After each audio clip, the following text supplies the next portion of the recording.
agora sim, então, vamos, né, começar a tratar aqui a segunda lei de Newton, né, ou a lei da dinâmica, né, para um sistema, né, composto por diversos objetos, ou seja, um sistema de partículas. Né? Então vamos ver aqui. Ficou verde aqui. Não gosto do verde, vou pegar essa vermelhinha. Então vamos ver aqui a segunda lei de Newton, né, para sistemas de partículas. Então, a situação geral que nós vamos ter, né, é essa aqui. Vamos ter aqui, eventualmente, um sistema de partículas, né, aqui como um corpo contínuo, por exemplo, né, ou não, ou enfim, vamos imaginar que esse corpo pode ser constituído num sistema de partículas. Nós vamos ter aqui duas situações. Uma é o seguinte: os constituintes do corpo podem fazer forças uns nos outros, né? Por exemplo, nós temos aqui, por exemplo, um constituinte do corpo fazendo força no outro. E por ação e reação, o outro também, né, exerce uma força no primeiro. Então, aqui dentro do corpo, nós vamos ter forças FI, forças internas. Tá? E aqui, externamente, nós podemos ter forças externas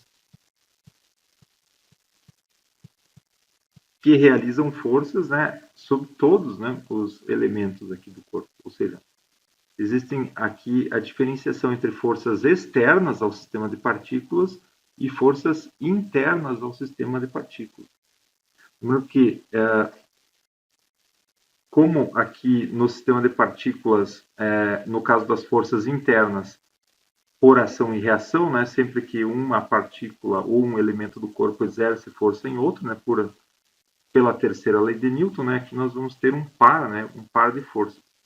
Por outro lado, quando nós temos aqui uma força externa atuando no sistema, aí sim o sistema pode apresentar uma aceleração como um todo, né?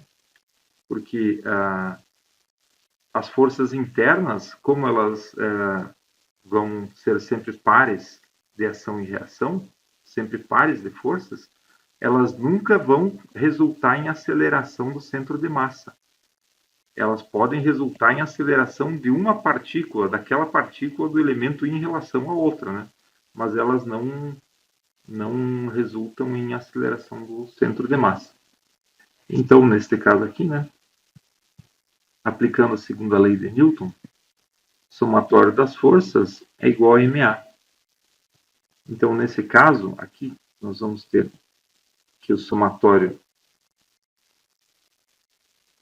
das forças externas, né, vão ser igual a massa total do sistema, né, vezes a aceleração do centro de massa.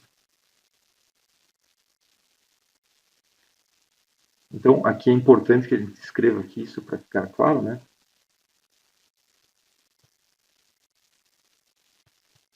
Então, as forças internas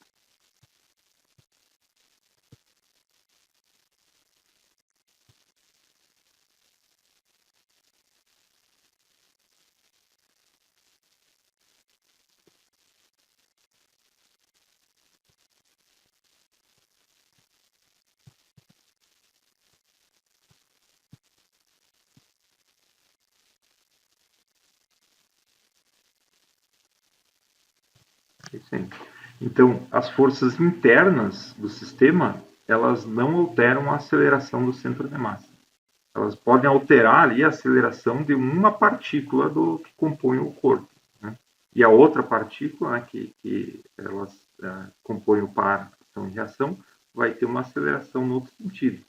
Mas as forças internas não alteram a aceleração do centro de massa. Apenas forças externas alteram a aceleração do centro de massa.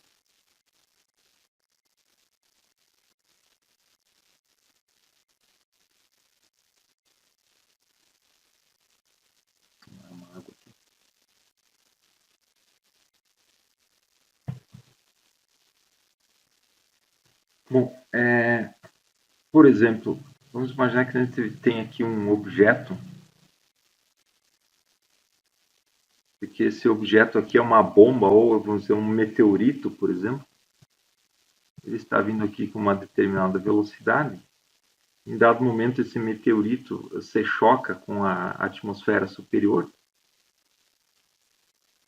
Em geral, os meteoritos, né, a 15, 10 ou 15 quilômetros, eles entram em... Eles explodem, né, devido à rápida desaceleração. Vamos supor que ele vem vindo, então, nesse ponto aqui, então, esse objeto vai explodir aqui, nesse meteorito. Tem vários fragmentos dele, né, que vão, devido à explosão aqui, eles saem voando, né. E aqui nós temos o solo, né. Só que o centro de massa do meteorito, né, que a gente traça aqui, o centro de massa dos fragmentos não se altera, não altera o movimento em relação à situação que nós tínhamos antes da explosão. Ou seja, aqui, né, nós temos a posição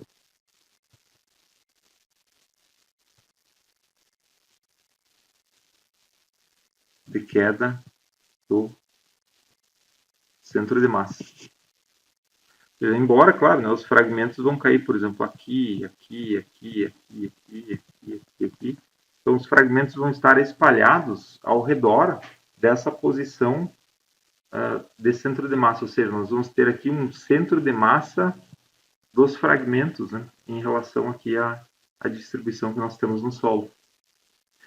Então, como a explosão desta bomba ou desse meteorito, a explosão ocorre aqui por forças internas,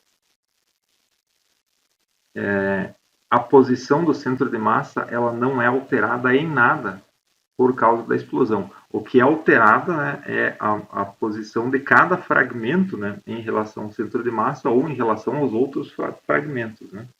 Mas a posição do centro de massa não é alterada, né? Por isso, em geral, sabendo a trajetória do meteorito, né, em geral, as pessoas que vão lá tentar achar pedaços, fragmentos do meteorito, elas sabem mais ou menos aonde procurar, mediante, né, ou seja, elas continuam, né, a trajetória, elas veem onde é que o meteorito cairia caso ele não tivesse explodido, né? Então, a partir desse ponto, pode ser procurado aqui em volta, né? Porque essa é a posição de queda do centro de massa. Então, todos os fragmentos vão estar ao redor deste ponto, né? Então, a aceleração dos fragmentos, né, ela é devida a forças internas, né?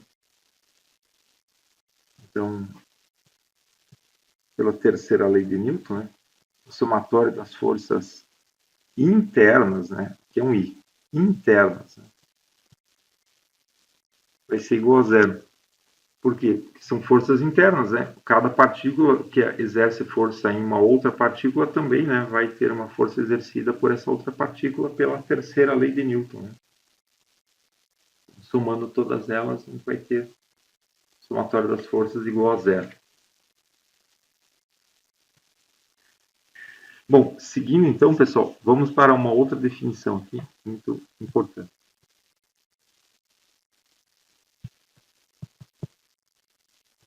Momento linear.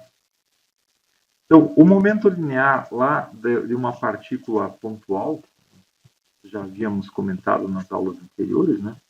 Vou fazer uma parte aqui, então. O momento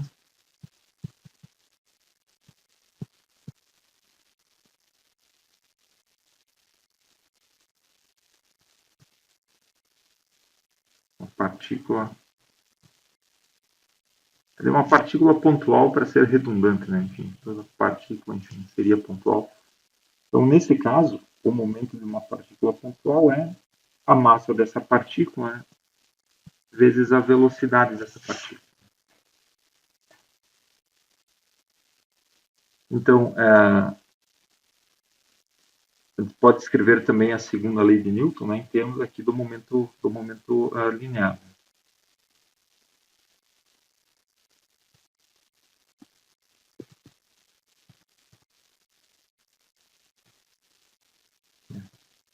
somatório das forças é igual à derivada temporal do momento linear.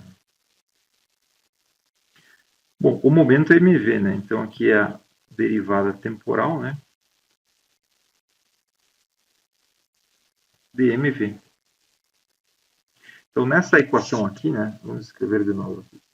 Somatório das forças é igual à taxa de variação temporal do momento linear, que é mv. Se a massa é constante,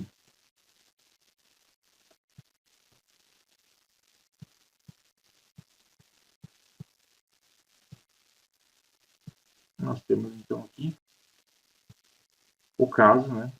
Nós conhecemos muito bem. Se a massa é constante, ela pode sair aqui da derivada, né? Que é m dv dt. dv dt é a aceleração, né? Então, cairíamos aqui no caso que conhecemos muito bem, né, do somatório das forças igual a ma. Então, isso é se m é constante. Agora, se m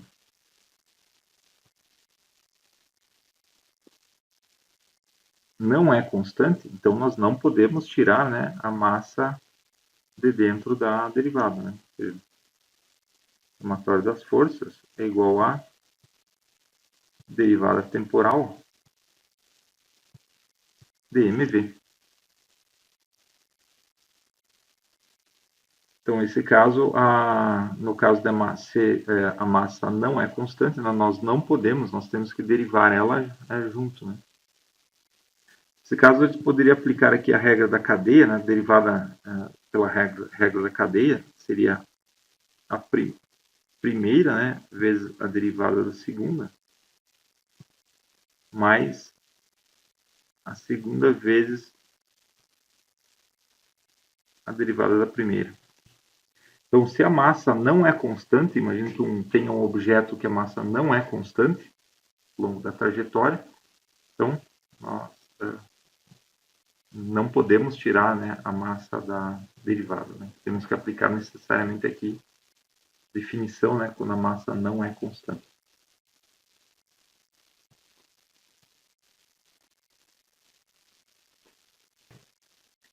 Bom, nós vamos tratar aqui mais de algumas definições, antes então de fazer alguns exemplos.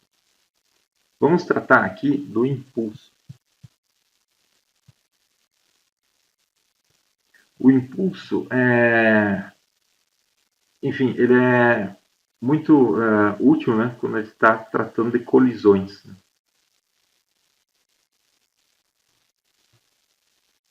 Isso porque, em muitos casos, como é o exemplo de uma colisão, né, é interessante conhecer não apenas a força aplicada, né, mas em qual tempo essa força foi aplicada.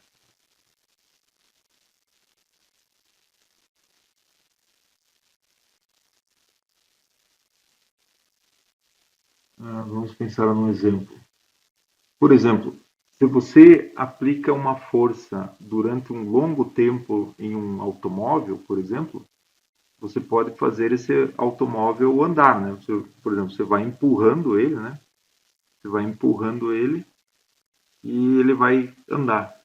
Só que se você aplicar a mesma força num intervalo de tempo muito curto, pode ser que você inclusive danifique ele.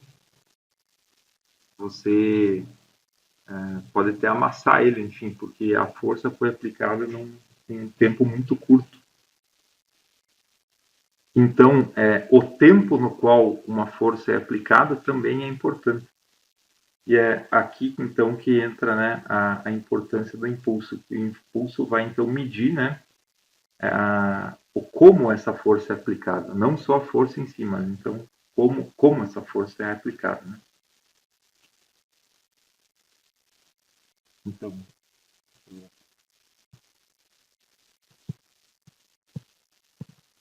uma força F de T qualquer, né? Nós temos aqui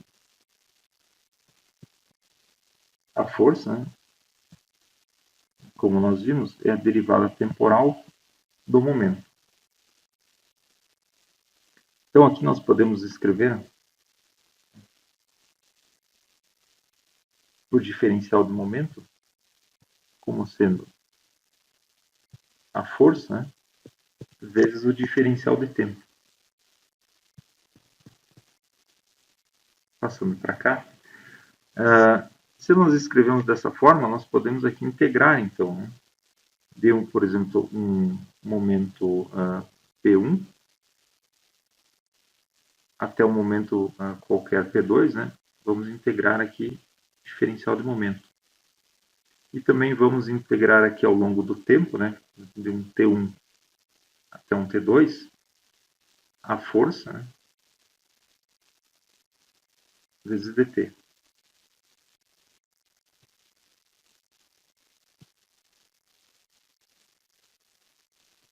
Então, neste caso aqui, né, a gente vai ter aqui que a integral do dp é p, vai ser então o limite final, né, menos o inicial, p1 menos p2, né. Isso aqui então vai ser a integral de um tempo 1 a um tempo 2 da força dt dt.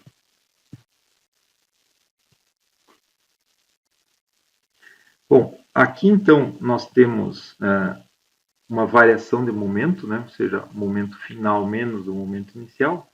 E aqui nós temos uma integral da força no tempo. E essa integral da força no tempo, né, é a definição então de impulso. Nós vamos nomear, né, essa integral sendo impulso. Então, o impulso é essa integral, né, do tempo inicial a um tempo final, um T1 ou um T2, né? Vou colocar, deixar a nomenclatura aqui como T1 e T2, da força integrada no tempo. Então, como P2 menos P1 é a variação do momento linear, né?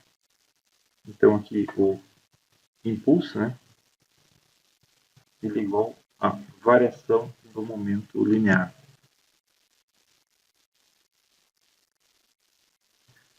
Bom, então, a medida do impulso, né, ou seja, como a força varia no tempo, né, ou seja, somatório da força ao longo do tempo, ele é dado pela variação do momento linear.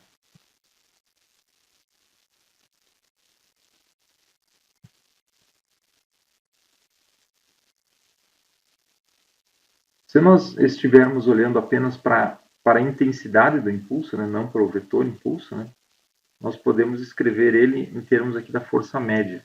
Vamos escrever isso aqui.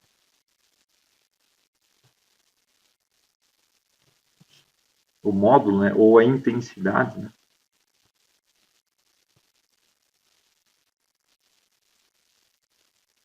do impulso,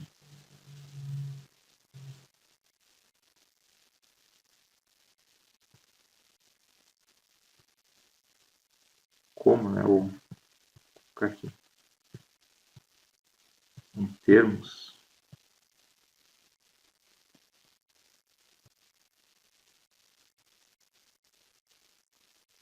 da força média aplicada ao longo de um tempo t.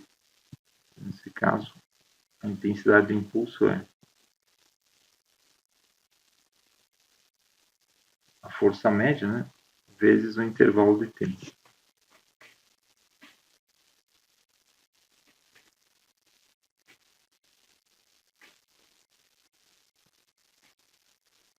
Bom, vamos começar a fazer alguns exemplos, né, de aplicações.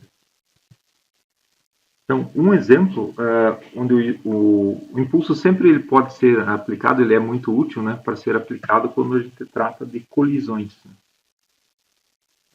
Um exemplo aqui são colisões em série.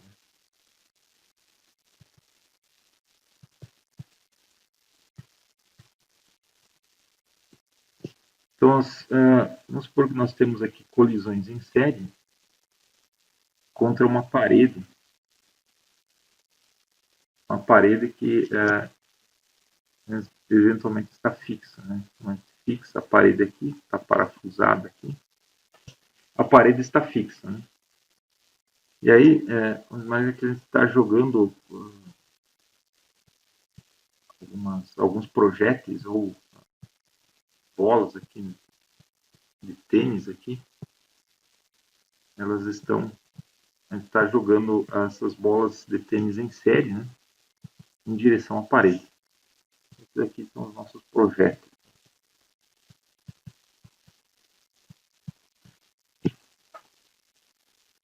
Bom, se esses projéteis eles são lançados aqui, né, com a mesma cadência, né, tem a mesma frequência aqui ao longo dos lançamentos, né, e se todos os projéteis eles têm a mesma massa, né, massa m, massa m, massa m, eles têm também a mesma velocidade, né?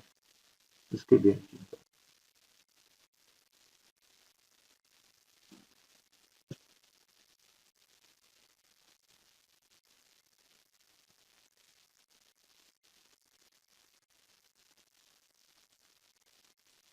Então, todos eles, né, têm a mesma massa e a mesma velocidade. Então, a equação, né, do impulso igual à variação do momento linear, nós teríamos que aplicar nela para cada um dos projéteis. Só que como nós temos aqui um determinado número de projéteis, né, vamos supor n projéteis, né, e todos eles têm a mesma massa e a mesma velocidade, o impulso aqui total, né, vai ser o número de projéteis, né, vezes a variação de momento, né, de um projétil. Né.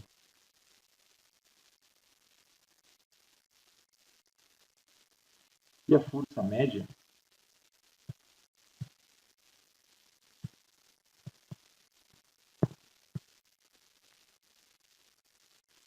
na parede, né, se a força média é F média, então nós podemos usar a definição aqui da intensidade do impulso, dado pela a força média, vezes o intervalo de tempo. Então, aqui, a força média que esses projéteis fazem na parede é o impulso em um intervalo de tempo. Substituindo aqui o impulso que nós escrevemos aqui em termos, né, de n projéteis vezes a variação de momento de um projétil, vai ser então aqui n delta P dividido por delta T. Mas delta P aqui é a variação de momento. Só que se todos os projéteis têm a mesma massa, nós podemos escrever isso aqui como sendo a massa vezes a variação de velocidade. Então aqui nós podemos ter os n projéteis vezes a massa vezes delta V por delta T. Delta V por delta T, né, é a aceleração.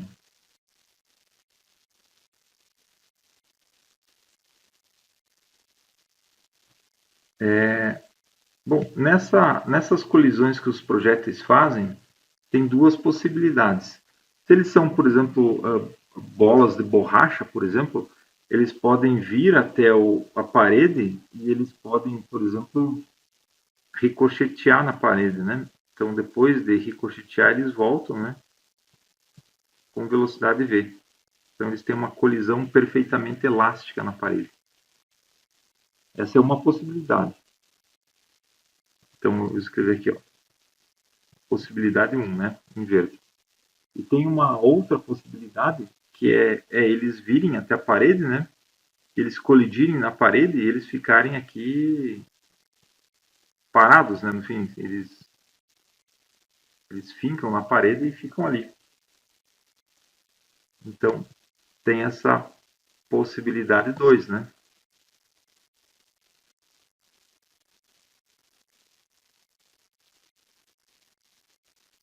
Vamos fazer aqui o caso choque é que eles param, né, após o choque, ou seja, eles fincam na parede e ficam parados, né, depois do choque.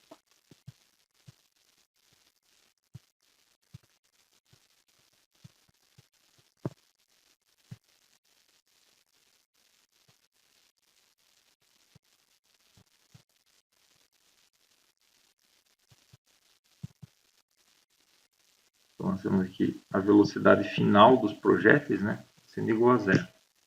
Então, vamos obter aqui o nosso ΔV. Então, o nosso ΔV, né, é a velocidade final, né, dos projéteis menos a velocidade inicial. Então, nesse caso, a velocidade final, né, fica zero, né, menos a velocidade inicial. Então, aqui menos VI, né. Então, a variação do momento, a variação da velocidade é menos VI. Então, retomando aqui a nossa equação para a força média, vamos ver aqui. A intensidade da força média, né, é Nm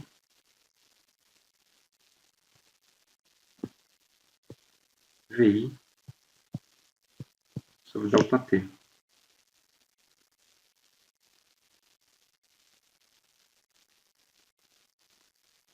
Bom, vamos prestar atenção aqui, né? N vezes M, né? Ou seja, são N projéteis colidindo com a parede e cada um deles tem massa M, né? Ou seja, em um intervalo de tempo, né? Nesse intervalo de tempo aqui,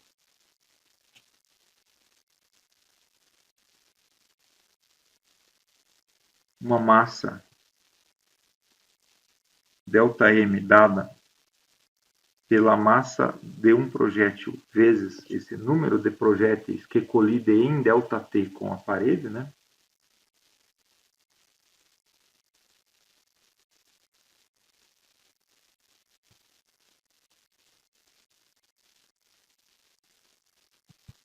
Nós temos então aqui, né, a massa que colide com a parede neste intervalo de tempo, N vezes M. Então aqui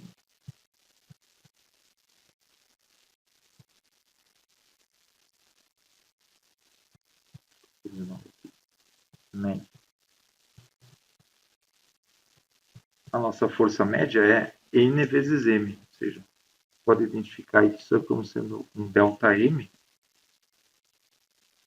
vezes VI sobre ΔT. Bom, nós podemos aqui escrever essa equação aqui, identificando aqui ΔM, colocando aqui ΔM por ΔT, vezes VI. Ou como o VI aqui é a velocidade de cada projétil, a velocidade que ele chega na parede, nós podemos passar ele para o outro lado apenas para deixar claro que ele não faz parte, né,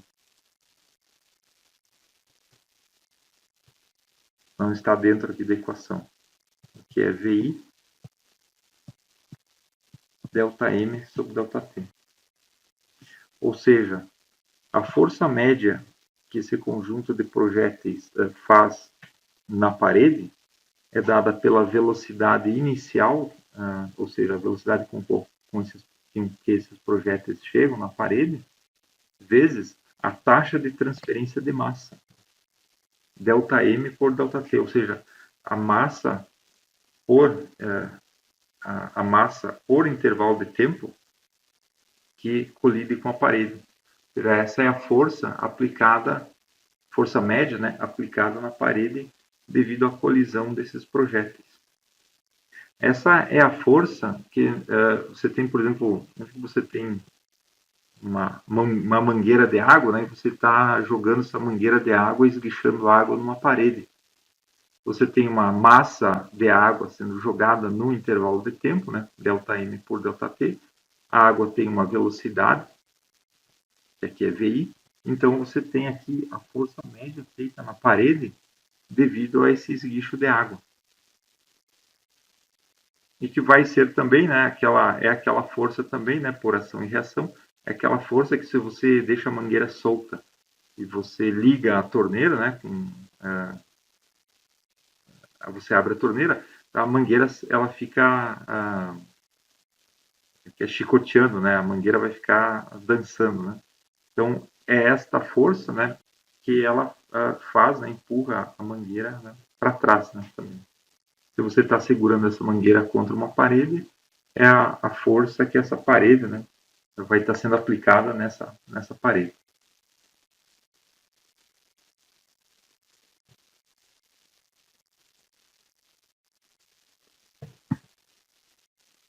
Bom, legal. Lembrando, né, que aqui nós fizemos o caso ou seja, que o projétil vem e ele para, né, depois que ele atinge a parede.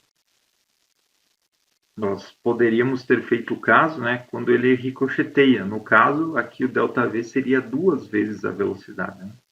Ou seja, daí nesse caso, a força média para o caso de um projétil ricocheteando na parede, né, seria 2 vezes esse valor aqui.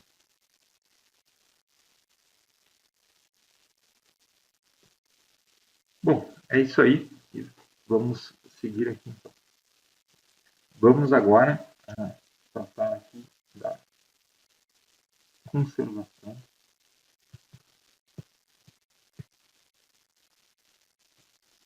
do momento linear. Né? Então, o momento linear, né, em um sistema isolado, né, ou seja, um sistema fechado, ele se conserva. Sistema fechado, nós vamos definir aqui que é um sistema no qual não existem forças externas. Vamos pegar.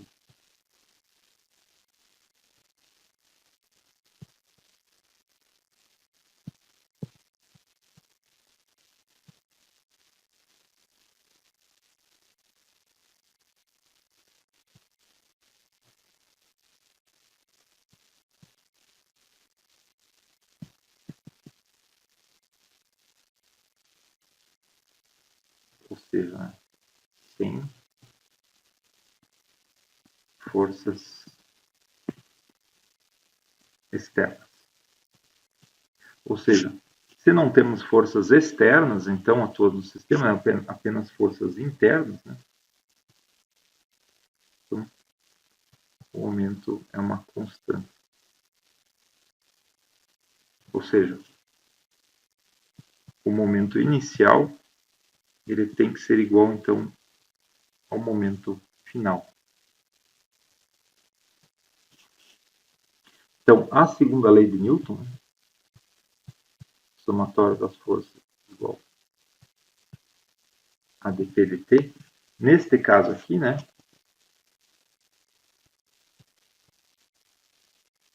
vou colocar aqui as forças externas são nulas, né? Nós temos as forças externas, né?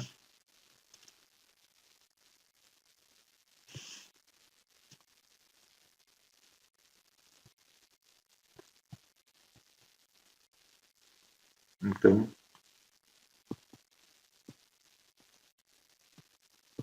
a variação do momento, né, linear no tempo é igual a zero. Se a derivada do momento é igual a zero, então, você verifica aqui novamente, né, que o momento tem que ser igual a uma constante. Então, o momento linear se conserva num sistema onde não existem forças externas.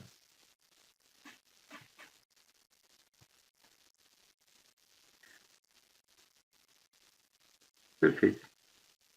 Então, vamos usar essa definição, né?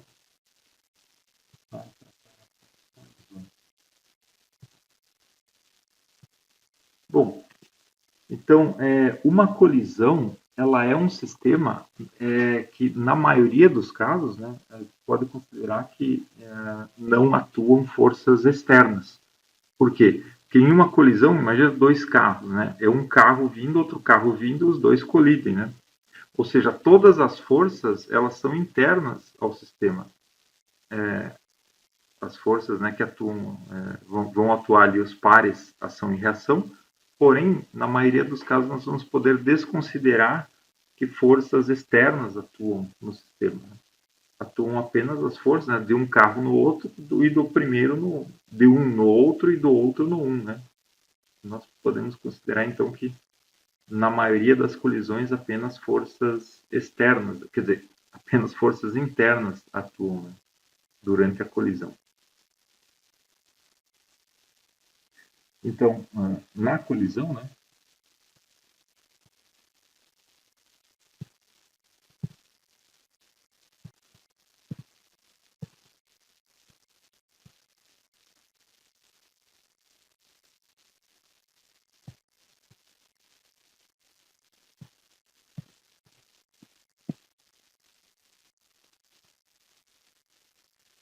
então o momento linear se conserva. Bom, isso para o momento linear, né? Agora vamos ver o que acontece com a energia.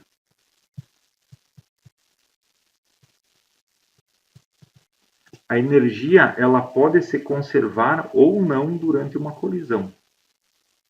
Então, nós temos alguns casos diferentes da energia. Então, primeiro deles, vamos ter uma colisão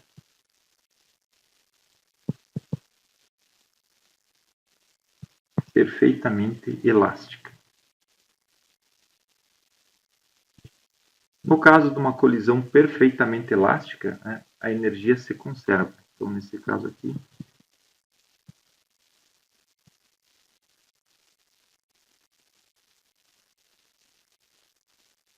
a energia se conserva.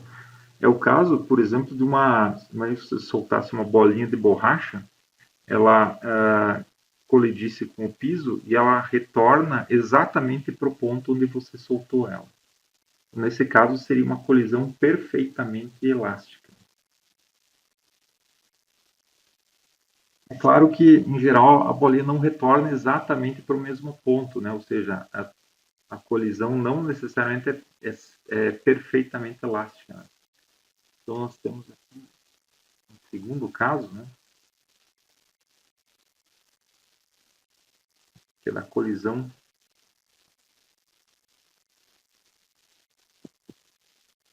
inelástica.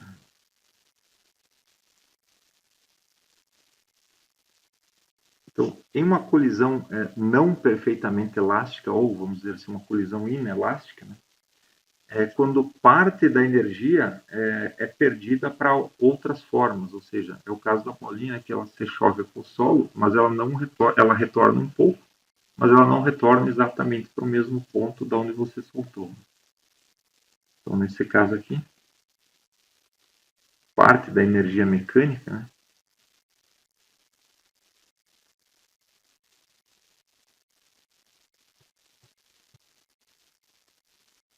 é perdida ou é transformada, né,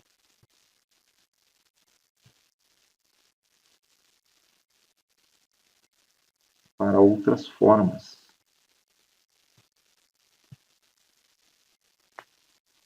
de energia. Como, por exemplo, aquecimento ou som, ou barulho. Então, neste caso, a energia mecânica não se conserva, né? E é o caso, né, é o exemplo da bolinha quicando, né, que não retorna à posição inicial.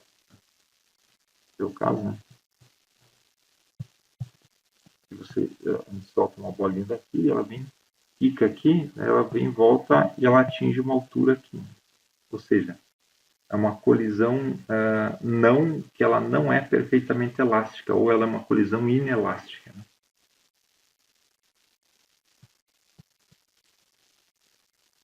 Bom, vamos abrir uma nova transparência aqui. E nós temos aqui um terceiro caso, né? Que é o caso da colisão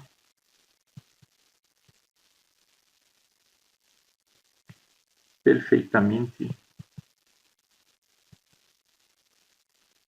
inelástica. Neste caso, o caso, por exemplo, onde você solta uma bolinha, por exemplo, uma altura, e ela vem, cai e ela não pica, ela não quica absolutamente nada, ou seja, no caso que você solta uma bolinha de massinha de modelar, por exemplo. Então ela vem, ela bate no solo e ela fica. Então é uma colisão perfeitamente inelástica. Então nesse caso aqui,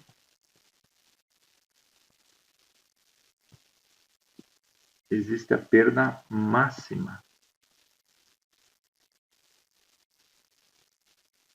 de energia. Energia mecânica, né? Ou energia cinética. A bolinha vem com a velocidade que ela bate no solo e ela vai com velocidade zero, ou seja, toda a energia ela é perdida para a deformação do objeto também e se transforma em energia térmica, né? Ou também em energia sonora. Então, nesse caso, os dois objetos que colidem, né, ou os corpos,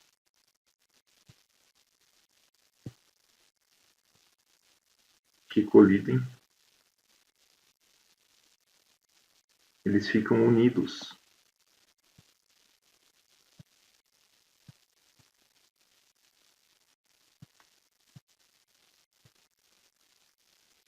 Então, é o caso, você joga duas massinhas de modelar uma contra a outra, as duas, né, vão colidir e vão se unir depois da colisão. Você tem, então, nesse caso, perda máxima de energia cinética. Bom, esse é o caso da colisão perfeitamente inelástica, e nós temos esse outro caso aqui, na colisão perfeitamente elástica, e também temos o caso da colisão inelástica. Porém, em muitos casos, é possível usar uma aproximação, considerando aqui aproximando uma colisão inelástica, de uma colisão perfeitamente elástica. Por quê? Porque na colisão perfeitamente elástica, a energia vai se conservar. Então, nós vamos poder usar a conservação de energia para equacionar o problema. Mas se você solta uma bolinha e ela quica, ela não volta exatamente para o mesmo ponto, ou seja, um pouco da energia cinética se perde. Porém, para muitos problemas, é possível aproximar essa colisão como perfeitamente elástica para conseguir aqui um equacionamento, né, do problema mais efetivo.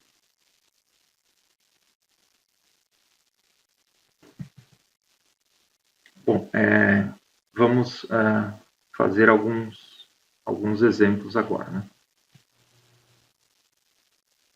Vamos começar aqui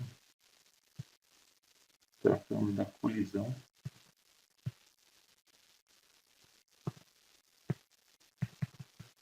inelástica.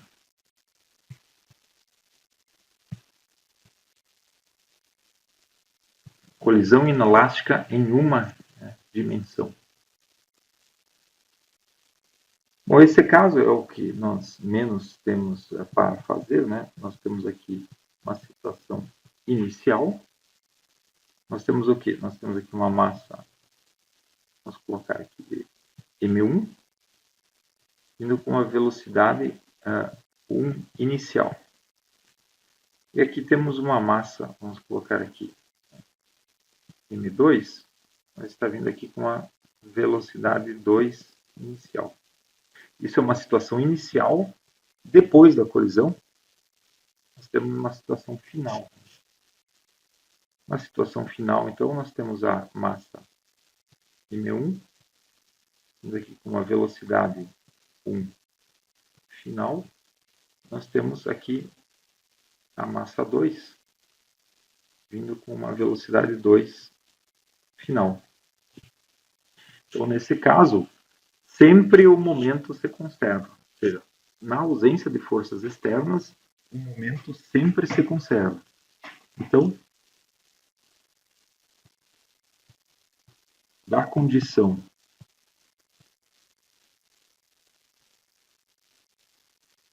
de conservação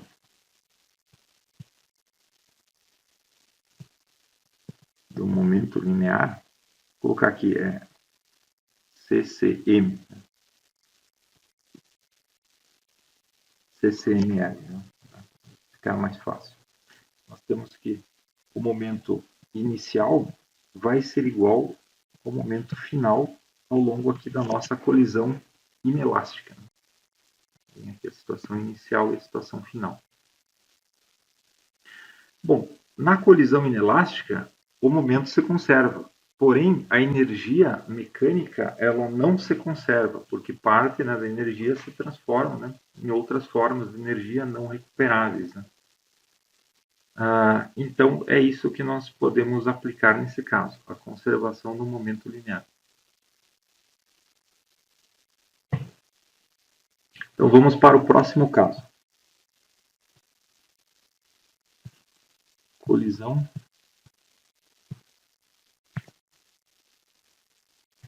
perfeitamente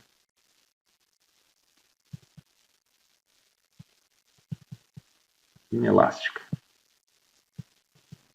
em uma dimensão.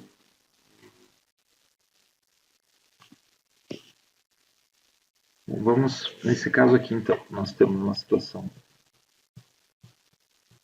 inicial. Vamos desenhar aqui, vou fazer uma separação aqui. Eu acho que eu vou separar na vertical aqui. Eu tenho a situação inicial, então eu tenho aqui a minha massa M1, está vindo aqui com V1 inicial. E tem aqui uma massa M2, que vem aqui com V2 inicial. Essa é a situação inicial, e agora eu tenho aqui a situação final. Depois da colisão entre as partículas, né, é uma colisão perfeitamente inelástica, ou seja, na situação final, as duas massas aqui estão unidas, né, M1 e M2, e elas estão vindo aqui com, né, um V2, V2 1 e 1 e 2, né, é igual, né, final.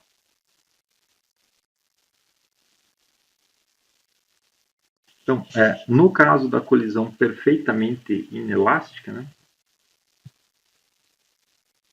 vamos colocar como a gente já definiu antes, né, da condição de conservação do momento linear, o momento inicial é igual ao momento final.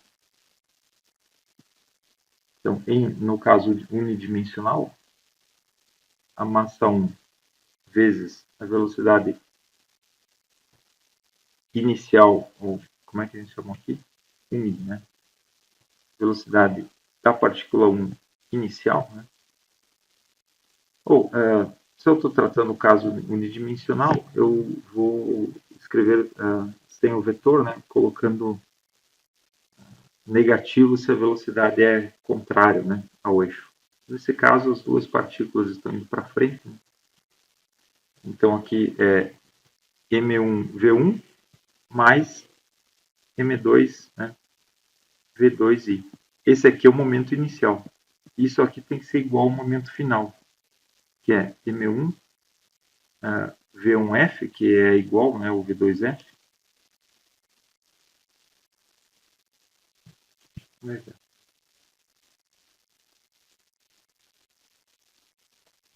Essa aqui é a condição de conservação do momento para esse caso aqui. Então, você tem aqui alguns, vamos considerar aqui, né, alguns casos especiais. Se a velocidade da partícula 2 inicial é igual a zero, ou seja, se a partícula 2 inicialmente está parada, né? Também, nesse caso, o V2F é igual ao V1F. Né? Vamos chamar aqui simplesmente de VF. Né? Então, neste caso aqui, aplicado nessa equação, vai resultar o quê? Vai resultar aqui que é M1 V1I é igual a M1 mais M2, VF, né? Então, a gente pode isolar aqui VF como sendo, então, M1 V1i dividido por M1 mais M2. Então, você nota que se a partícula 2 inicialmente está parada, né, necessariamente, né, aqui,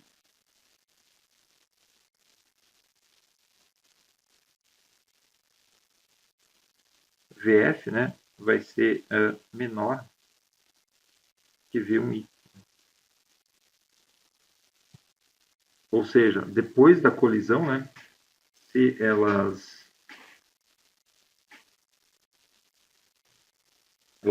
colidem, né, elas grudam e saem andando, né, necessariamente a velocidade final é menor do que a velocidade inicial. E justamente a gente tem aqui dividindo, né, M1 mais M2, né, e multiplicando em cima apenas M1. Ou seja, nesse caso aqui, também a energia não se conserva, né? Então, parte da energia se perde, né, para aquecimento e deformação das partículas. Então, nós não podemos aplicar a conservação de energia, né? Então, a partir da conservação do momento, nós tiramos aqui essas conclusões, né? Então, vamos fazer aqui um outro exemplo. Na verdade, deixa eu voltar aqui e olhar que horas são. 9h18. Temos um pouco de tempo. Então, vamos fazer aqui o exemplo do pêndulo balístico.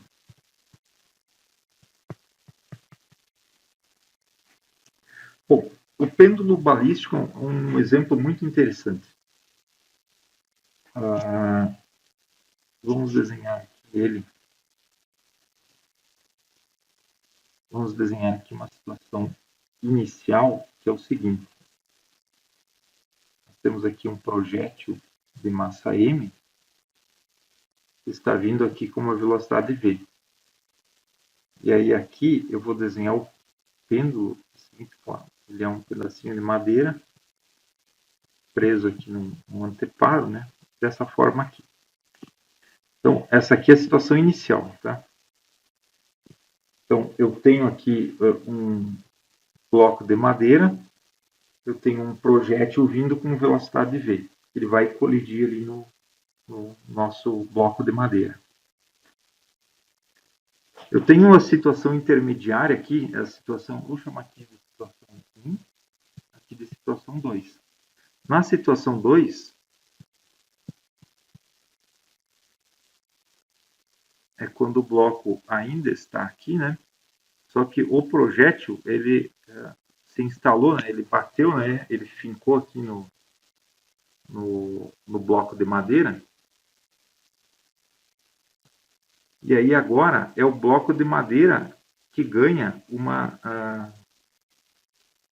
velocidade aqui. Eu vou usar a letra V maiúsculo para não confundir com o V minúsculo do projétil, tá? Então aqui eu tenho o projétil de massa M e aqui o bloco de madeira tem massa M, né? E agora o conjunto aqui tem velocidade V. Só que como o bloco ele está amarrado, né, nesse anteparo, a energia aqui, o bloco, deixa eu desenhar bem bonitinho aqui.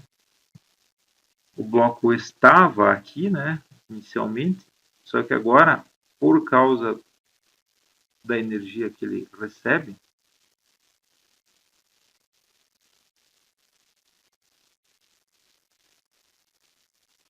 ele sobe, né? Ele sobe até uma altura aqui, uma determinada altura. Ou seja, se inicialmente ele estava nessa altura aqui, né? Vamos ver aqui que subiu aqui, né? Uma altura, vamos chamar aqui de H. Tá? Ou seja, tem uma situação 1, 2 e 3. Na situação 1 está o projétil vindo, Na situação 2, é o momento da colisão, né? Que o conjunto, daí o bloco, né, de madeira mais o projétil, eles saem com uma velocidade v, v maiúsculo aqui na situação 2. E na situação 3, o bloco ele sobe uma altura h até o ponto que ele para. Né? Bom, então vamos fazer o seguinte: para a situação 1 e a situação 2, nós vamos aplicar a conservação do momento linear para tentar determinar com qual velocidade o projétil vinha inicialmente aqui. Então, dá a condição de conservação do momento linear. Tá? Então, aqui, o momento linear da situação 1 tem que ser igual ao momento linear da situação 2. Então, a gente desenhou aqui. Então, na situação 1, nós temos a massa do projétil vezes a velocidade do projétil, mais a massa do bloco vezes a velocidade do bloco. Mas só que a velocidade do bloco aqui é zero, né? Inicialmente. Ele está parado, inicialmente. Inicialmente o bloco está parado.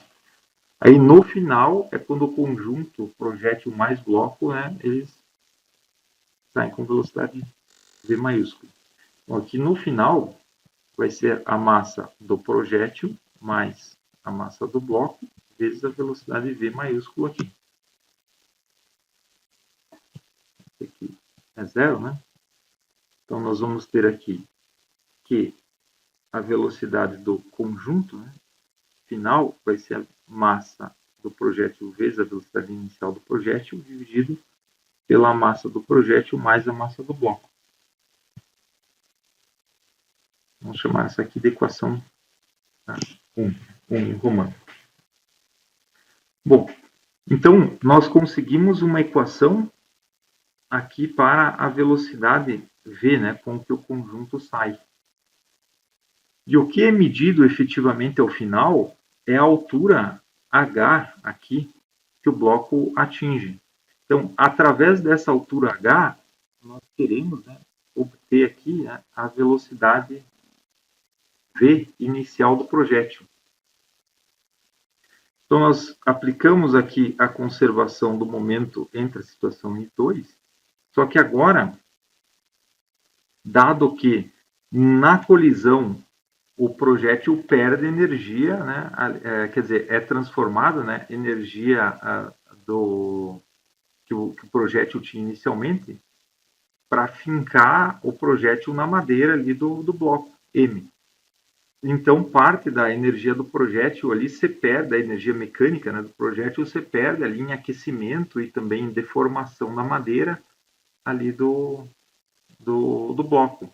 Porém, no início da situação 2, a gente já pode imaginar agora que já temos o conjunto, né? Ou seja, imaginando aqui a situação Mzinho mais M maiúsculo como um conjunto, e daí, então, considerando a partir do momento que ele sai com velocidade v, para até chegar aqui na situação 3 com uma altura h, aí aqui entre a situação 2, o início da situação 2, quando o projétil já está parado, alojado, né, até a situação 3, aqui nós vamos poder aplicar a conservação de energia, para então, a partir aqui da conservação de energia, né, relacionar a energia cinética aqui da situação 2 com a energia potencial gravitacional da situação 3. Então, vamos escrever aqui. Então, após ser alvejado,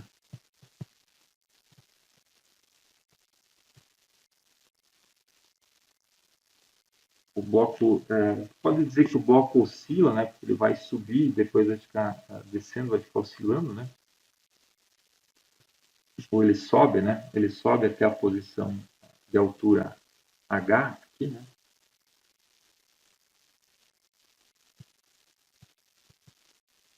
Oscila, né? Ou sobe, né?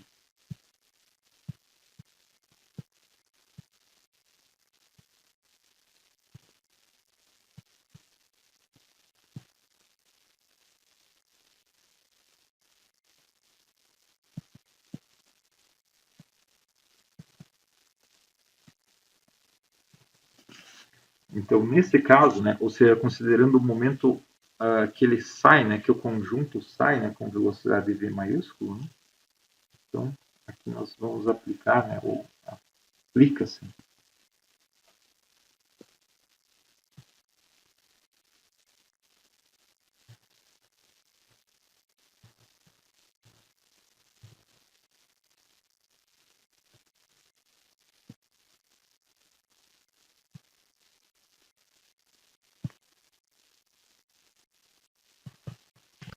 Perfeito. Então, entre a situação 2 e 3, vamos aplicar a conservação da energia, ou seja, a energia total na situação 2 tem que ser igual à energia total na situação 3. Ou seja, a energia cinética na situação 2 mais a energia potencial na situação 2 tem que ser igual à energia cinética mais potencial na situação 3.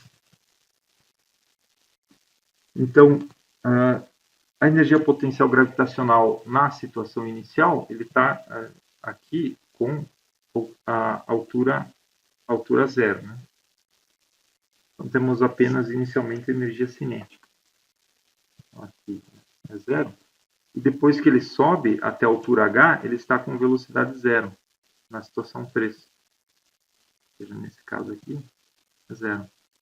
Então, a gente vai ter aqui o meio dm mais m, né, vezes v ao quadrado, é igual à energia potencial gravitacional. Então, é m mais m, a massa do conjunto, né, vezes a gravidade, vezes a altura h que ele sobe.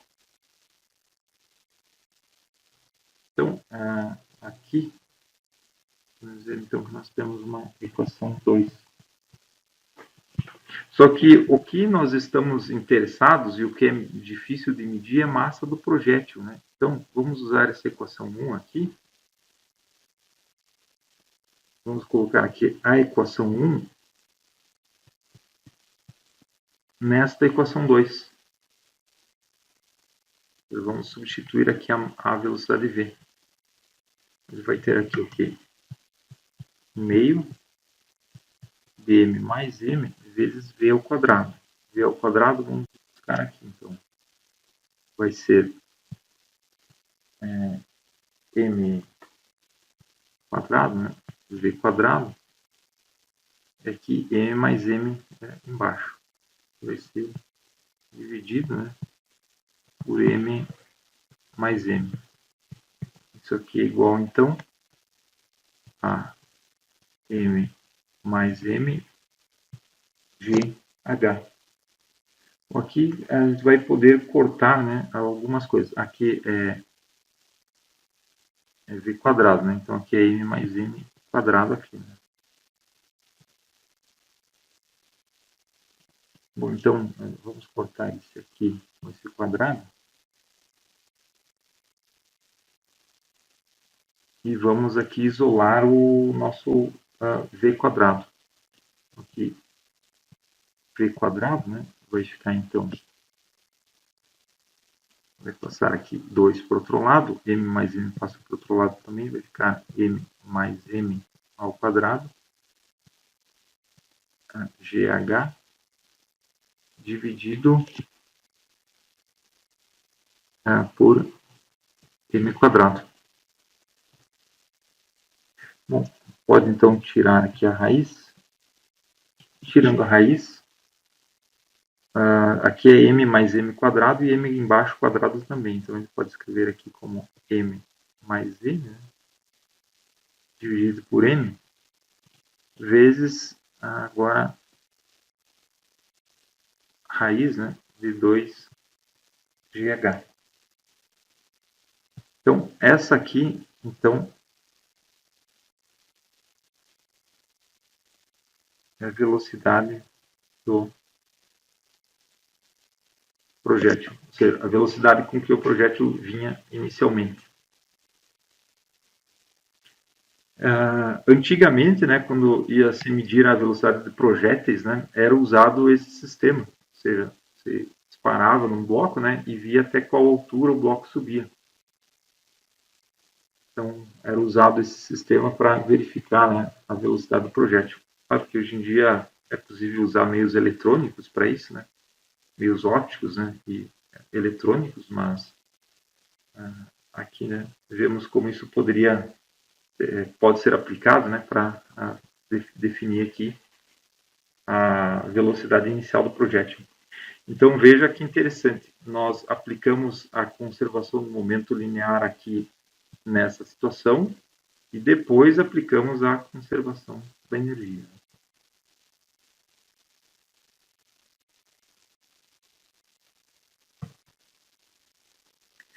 Bom, então temos aqui esse exemplo interessante, né, onde temos o caso aqui da conservação de energia e inicialmente da conservação do momento linear. Né?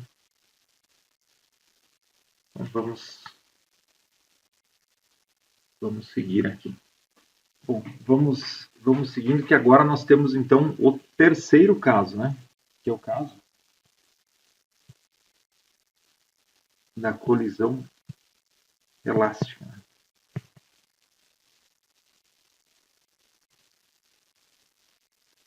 Em uma dimensão. Essa situação é uma boa aproximação para muitos casos, mesmo quando a colisão não é elástica. Ou seja, é o caso da bolinha quicando, né? A bolinha não volta exatamente para a mesma altura, mas a gente pode aplicar, né, essa situação para obter, né, as soluções aproximadas. Então, neste caso de colisão elástica, tanto o momento, né, quanto a energia vão ser conservados.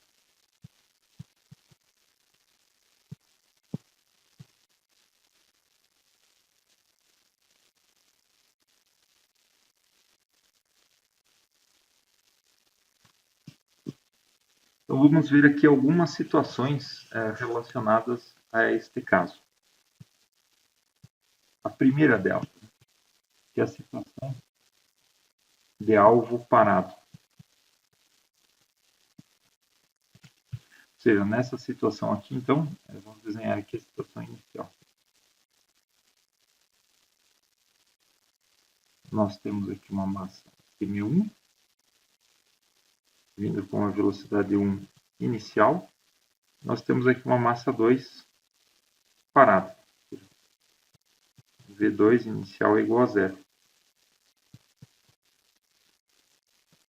E aí, nesse caso aqui, chegando na situação final, onde nós temos a massa 1,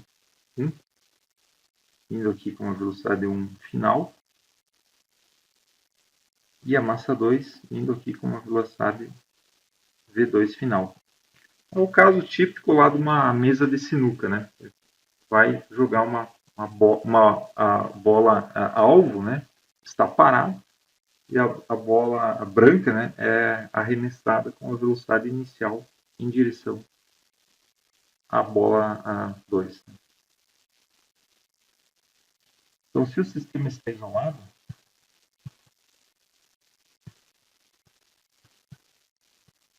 então o momento se conserva. Né? O momento inicial é igual, então, ao momento final. Então, vamos aplicar aqui conservação do momento para esse caso. O momento inicial é a massa 1 vezes a velocidade 1 inicial mais a massa 2 vezes a velocidade 2 inicial. Isso é igual, então, a massa 1 velocidade 1 final mais a massa 2 velocidade 2 final. Nesse caso, né, a gente colocou aqui, né, que o V2 inicial era igual a zero. Né? Então, nesse caso aqui, nós vamos ter apenas M1, V1 inicial é igual a M2, V1 final mais M2, V2 final. Nós temos aqui uma primeira equação para esse caso aqui. Então, esse caso aqui, ou essa situação, né, veio aqui da conservação do momento linear. Agora, vamos aplicar aqui a condição de conservação da energia. Vamos chamar aqui de CCE, depois facilitar a escrita, tá? Então, a condição de conservação de energia. Então, nesse caso aqui, vamos escrever aqui direto, né, porque a velocidade 2 inicial é zero, né, a partícula inicial, a massa 2 está parada inicialmente. Então, vamos escrever aqui. A energia cinética vai ser 1 meio da massa 1 V1i ao quadrado. Isso vai ser igual, então, a 1 meio da massa 1 V1f ao quadrado mais 1 meio dm2 V2f ao quadrado. Então, vamos chamar essa aqui de equação 2. Então, se no dado problema, né, é dado M1 e M2 e também V1 inicial, né, que é o caso da situação de uma mesa de sinuca, né? A gente sabe as massas, né, a massa 1 e a massa 2, e também a velocidade inicial que a bola branca é jogada, né?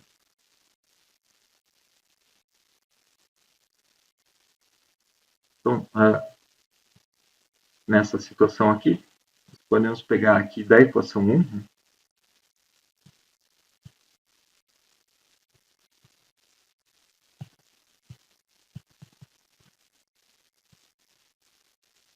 Pegar aqui da equação 1,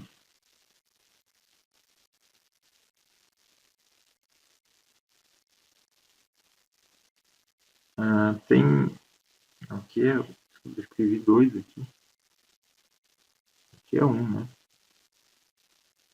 que é M1 e M2, né, tudo parecendo um 2 ali. Tem 2 vezes M1 aqui, né, então vamos passar aqui o V1F para o outro lado, vamos escrever tudo em função de M1. Aqui fica M1 vezes V1i menos V1F. Isso é igual, então, a M2 V2F. Vamos chamar essa aqui de equação 3.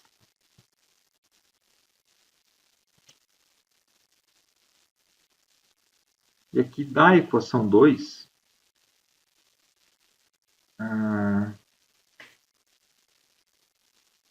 da equação 2, vamos ver como é que a gente pode fazer.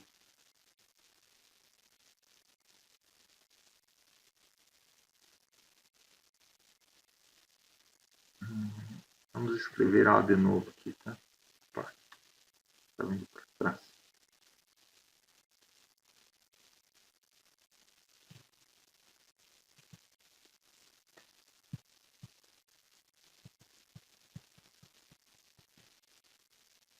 Na 2, então.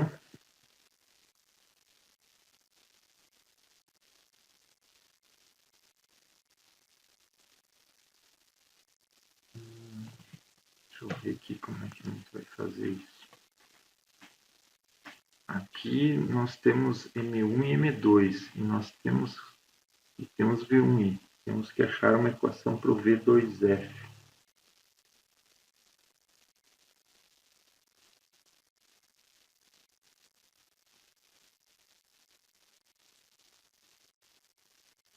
Tá, vamos reescrever essa equação 2 aqui, né?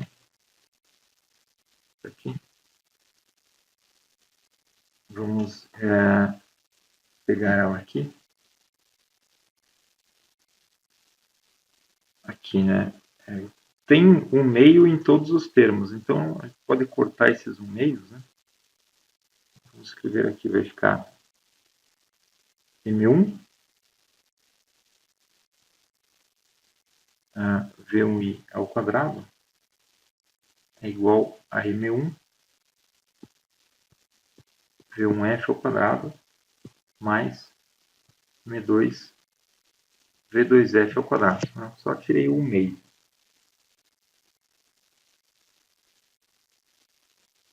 Bom, aí, como nós temos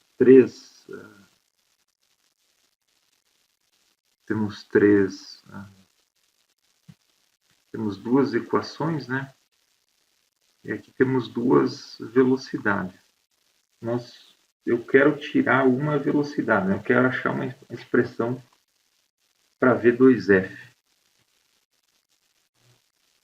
Então aqui, como é que a gente vai fazer aqui?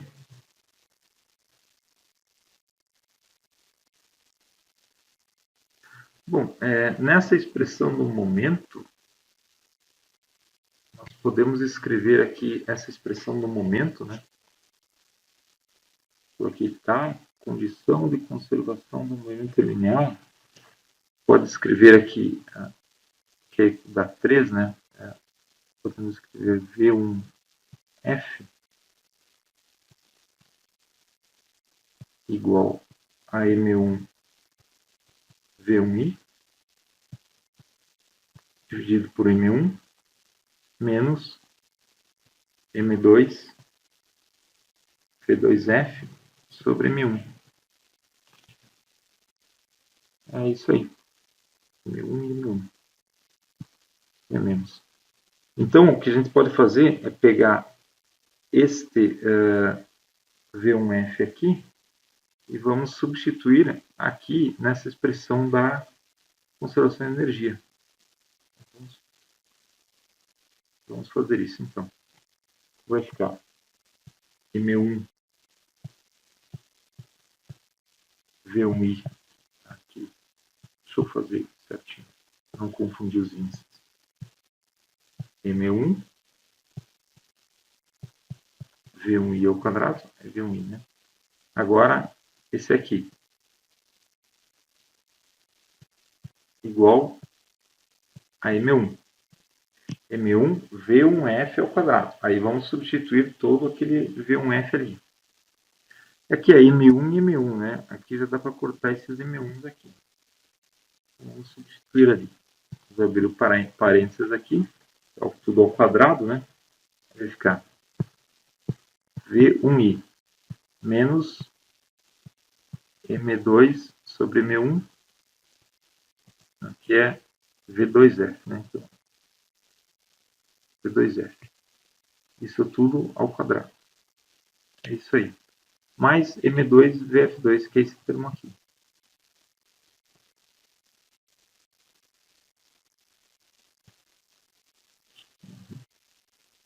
Perfeito.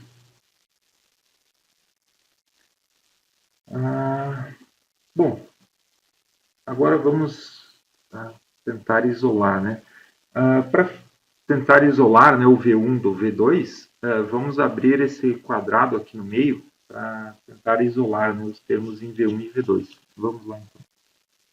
Vai ficar M1 V1i ao quadrado é igual a M1. E vamos abrir esses termos aqui. Vai ficar V1i ao quadrado menos 2 vezes o primeiro, né, vezes o segundo.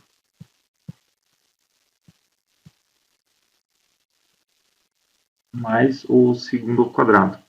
Aí vai ficar mais aqui, porque é o quadrado. M2 sobre M1. V2F. Que é tudo ao quadrado. Mais, aí aqui, eu fecho parênteses, né? Escrever aqui M2 V2F ao quadrado. Não vou precisar aqui.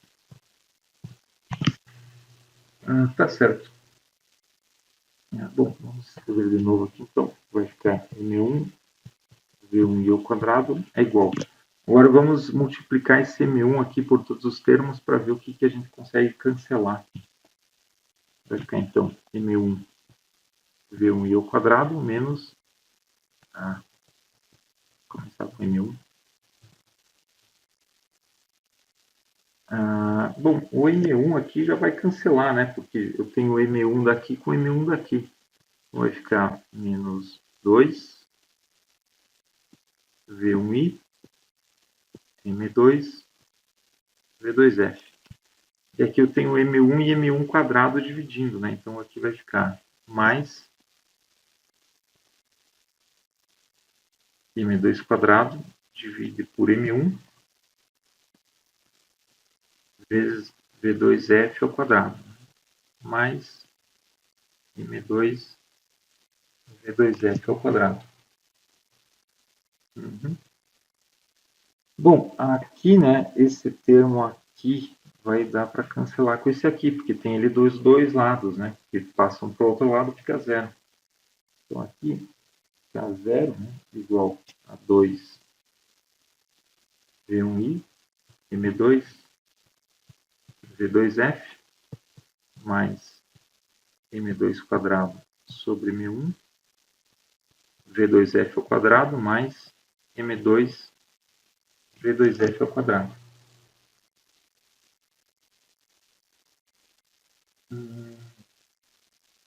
Bom, certo. Aí, como que a gente pode fazer agora? Bom, em todos os termos eu tenho M2 e V2F, né? Então eu vou colocar M2 e V2F em evidência. Vamos daqui, né? Sim. Aqui, né? Vamos colocar então o M2 V2F em evidência. Vai ficar aqui. 0 igual. Vamos colocar então M2 V2F em evidência. Então vai ficar aqui 2, menos 2, né? V1I. Então, menos 2, V1I. Mais, agora vai ficar 1 é M2 sobre M1.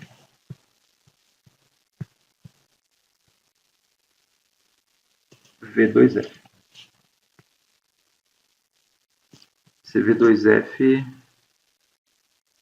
ao quadrado. Né? Então, ficou um V2F aqui em evidência, então aqui é só V2F. Mais o último termo, né? Aqui vai ficar só V2F.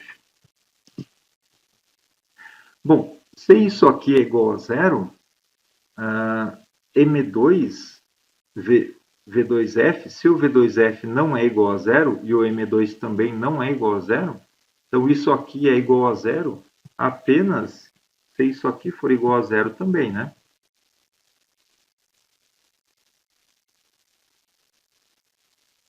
Então aqui vamos fazer isso aqui igual a zero. Aqui a gente vai poder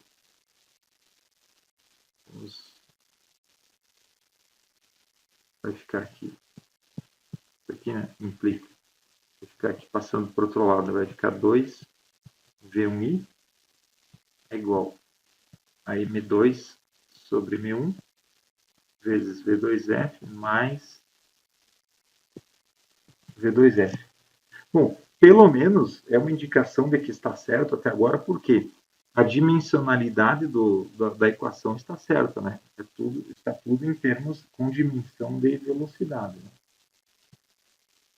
Bom, aqui, então, para economizar um espaço, aqui, vamos colocar o V2F em evidência, né?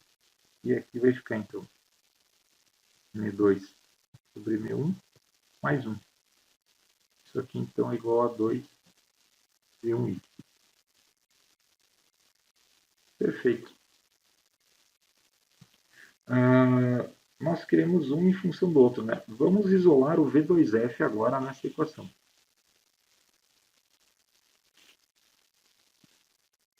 Então, vai ficar aqui V2F, ele fica igual aqui, então, a 2 V1I dividido. Passa tudo dividindo ali o termo entre parênteses. Vai ficar dividido por M2 sobre M1 mais 1, né? Passou dividindo. Bom, aqui a gente pode tirar, né, vai ficar, dá para ficar tudo dividindo por M1 aqui embaixo, né, no denominador, e ficar M2 mais M1. Aí, o que está dividindo, a gente pode passar multiplicando, vai ficar V2F igual a 2 V1I vezes M1 dividido por M2 mais M1. Bom, é isso aí. Essa aqui, vamos chamar aqui, qual equação que é? A gente tinha chamado aqui de 3, né? 3.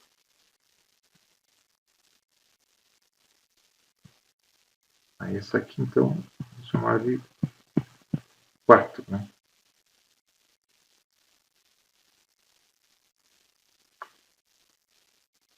Uhum.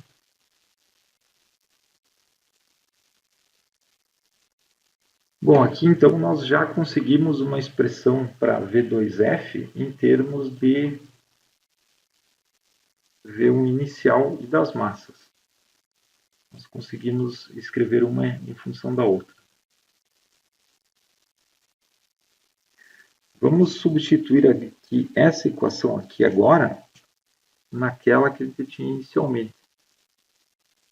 Aqui nós tínhamos a da energia e também tínhamos a do momento. Vamos substituir nessa equação do momento aqui. Vamos fazer assim. A equação 4 na equação 1. Vamos pegar aqui. Equação 1, essa aqui. Então, M1 V1 inicial igual a M1 V1 final mais M2 V2 final. Vamos substituir então o V2 nesta aqui. Vamos lá.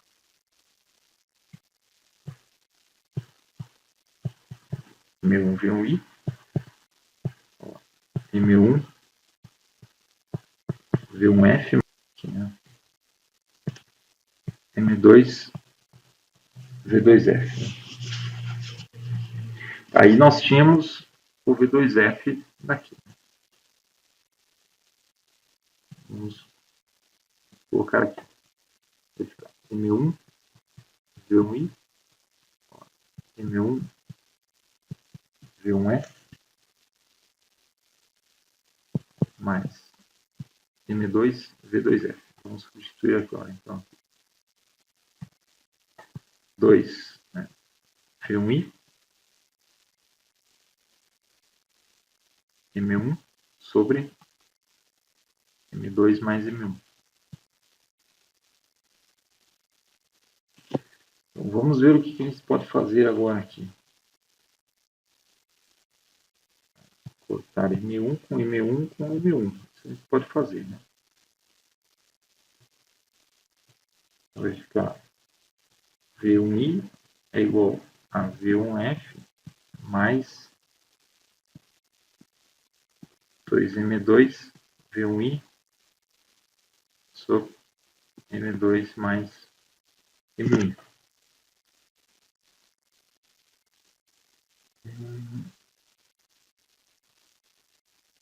Vamos tentar aqui isolar a V1F. Vou colocar aqui, então, V1F é igual a V1I menos 2M2 V1I dividido por M2 mais M1. Bom, aqui tem V1I nos dois termos, né? Então a gente pode isolar aqui, colocar em evidência V1I. E aqui, vamos colocar aqui então 1 menos 2 M2 sobre M2 mais M1. Está indo bem. Estamos indo bem. Vamos continuar aqui então. V1F vai ser igual então ao que? A V1I multiplica. Aqui, podemos tirar aqui o mínimo, né? Vai ficar M2 mais M1.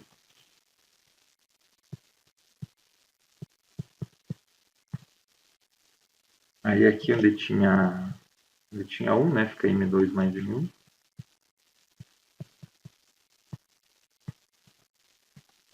E outro termo é menos 2M2. Perfeito. Aí tem M2 menos 2M2, né? Então vai ficar só M2. Então,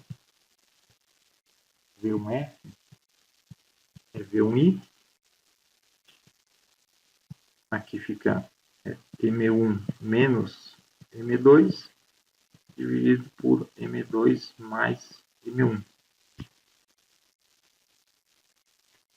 Perfeito. Chegamos numa equação bonitinha aqui.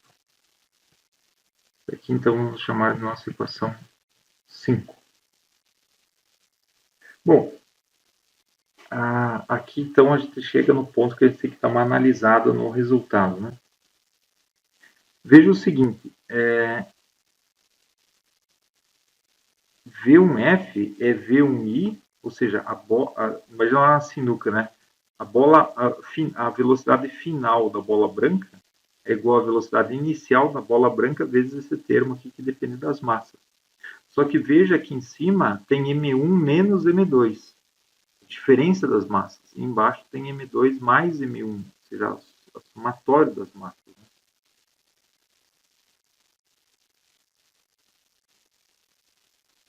Então, nesse caso aqui, né? Se o M2 ele é maior que o M1, né? Numa hipótese da massa 2 ser maior que M1, o termo entre parênteses vai ser menor que zero, né? Ou seja, isso aqui implica que o V1F vai ser menor que zero. Ou seja, M1 retorna após o choque. Né? Ou seja, se a massa 2 é maior que a massa 1, né, após a colisão, a massa 1 ela retorna, né, após a colisão. Ou seja, né, se a massa do alvo é maior do que a massa do projétil, após o choque, o projétil ricocheteia, né, ele volta, ele retorna. Esse sinal negativo aqui do V1F quer dizer que ele vai voltar, né?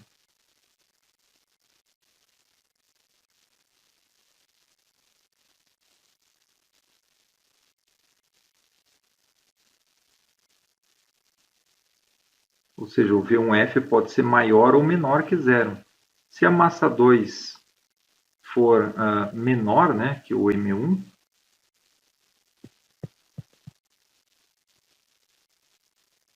ou M1 maior que o M2, né, aí o termo vai ser positivo, né?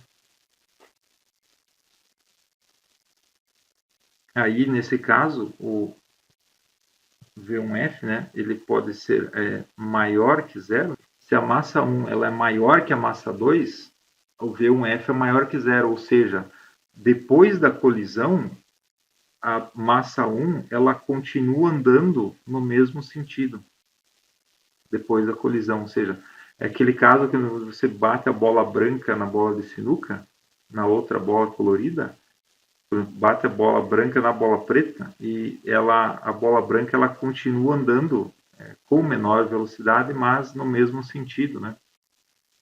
Que é a bola que recebeu, né, o impacto. Vamos escrever de novo essas equações aqui para conseguir sintetizar então tudo, né? Então, nós temos aqui que V1F é igual a M1 mais M2 dividido por M1 mais M2. Ah, não, estou fazendo rápido aqui, já comecei a fazer bobagem.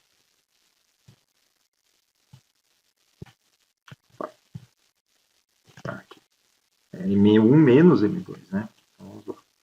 Então, vimos aqui que V1F é M1 menos M2 sobre M1 mais M2, né? Vezes V1I. E também que V2F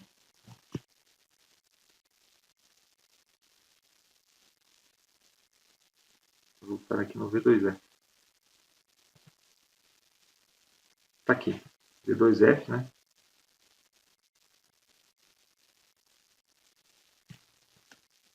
É 2M1 sobre M1 mais M2. Vamos fechar parênteses aqui. Vezes V1I. Fechar parênteses aqui também. Ou seja, dessas equações aqui, né, a gente consegue, então, que V1F é maior que zero, né? Se M2 é menor que M1. E também, né?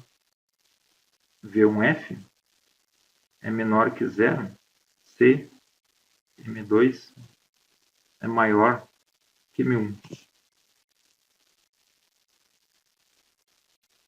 Já o V2F vem daqui, né? V2F é sempre positivo, né? Ou seja, a massa 2, depois da batida, ela sempre vai para frente, né? Ela não pode vir para trás, né? Já a massa 1, ela bate, ela pode vir para trás ou pode ir para frente. Aí depende da relação das massas, né? Se a massa 2 for maior, a massa 1 ela volta, né? Ela ricocheteia depois da colisão. Vamos ver um outro caso aqui, né? Se M1 for igual a M2, né, por exemplo. Né? Vamos ver aqui nessa primeira equação, né, V1F. Se a massa 2 é igual a M1, o termo de cima é igual a zero, né? Então, nesse caso aqui, vai ter que o V1F vai ser igual a zero, né? E o V2F é igual ao V1I. Então, nesse caso aqui, ocorre a simples troca de velocidades após a colisão. Ou seja, se a massa 2 e a massa 1 são iguais, após o choque, a massa 1 que estava vindo, ela fica parada e a massa 2 sai com a velocidade exatamente igual à da massa 1. Também vamos ver aqui um outro caso. No caso, né, da massa 2 ser muito maior que a massa 1, ou seja, é o caso aqui de um alvo muito pesado, né? Alvo muito pesado. Então, nesse caso aqui, vamos voltar às equações aqui. Nesse caso, o V1F, vamos escrever nesse caso para o V1F, né? Se a massa 2 for muito maior que a massa 1, né? Podemos escrever aqui, nesse caso aqui. O V1F vai ser aproximadamente a menos o V1I. E o V2F vai ser aproximadamente 2M1 sobre M2 vezes V1I. Ou seja, é o caso, né, no limite, né, é o caso que você tem uma parede, né, e a bolinha vem, bate, né, e ela volta, né, com a mesma velocidade. Porque a massa da parede aqui, ela está fixa, né, vamos considerar uma massa infinita, né. Então, no caso da massa 2 muito maior que a massa 1, a massa 1 bate na massa 2 e ela volta, né, com a mesma velocidade, ela ricocheteia com a mesma velocidade que ela chegou. E por último, é o caso aqui, que a massa 1 ela é muito maior que a massa 2. Ou seja, esse aqui é o caso do projétil pesado. Você está vindo um projétil muito pesado, né? Que vai colidir com a massa 1. Então, nesse caso, vamos usar aqui a expressão, no caso do V1F, né? Se o projétil for muito pesado, o M1 vai dominar aqui, né? Vai dar para cancelar o M1 com o M1. O M2, já que o M1 é muito maior que o M2, né? O M2 não vai interferir no M1, vai ficar com o V1I. Nesse caso aqui, o V1F vai ser aproximadamente igual ao V1I. Ou seja, o projétil, desde que ele seja muito pesado, ele não altera a sua velocidade, né, devido à colisão com a massa 2. Mas, né, vamos olhar aqui a equação do V2, né, se o M1 é muito maior do que o M2, né, então nesse caso aqui, o M1 aqui vai dominar, vai dar para, no limite, né, vai dar para cortar o M1, Então, nesse caso aqui, vai ficar o V2F, né? Vai ser aproximadamente A2V1I. Ou seja, nesse caso aqui, corpo 2, né? Ou a massa 2,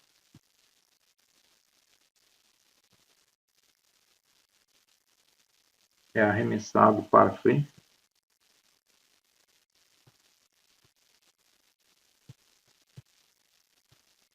com o dobro da velocidade do projétil.